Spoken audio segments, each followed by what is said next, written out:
Welcome to Samba Samba. Enjoy the video. You start by unlocking the phone and getting straight into settings so you don't waste time. First, verify your Android version in About Phone because gesture options vary by release. Once done, make sure the device uses gesture navigation rather than traditional buttons. Switch modes if necessary. Next, open Settings and navigate to System or Gestures. That's where Swipe Up controls live. You're now ready to adjust behavior. Follow the next slide for the detailed gesture configuration steps. Now you'll change the actual swipe up behavior. In Gestures or System Navigation, tap the swipe up on Home or similar entry.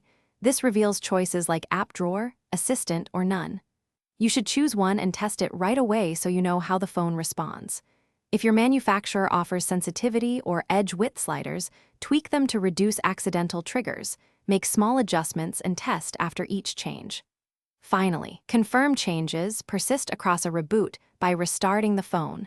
Then proceed to personalization if wanted. Finish by verifying the behavior across common apps and home screens so you know the swipe up setting works everywhere. Restart the device to ensure the change is saved. If something fails, reset navigation to default and reapply your preferred option because temporary glitches can block gestures.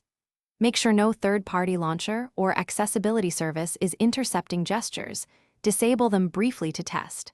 If problems persist, update Android and check for OEM-specific gesture guides. That usually resolves compatibility issues. Thanks for watching. Consider subscribing if we helped you.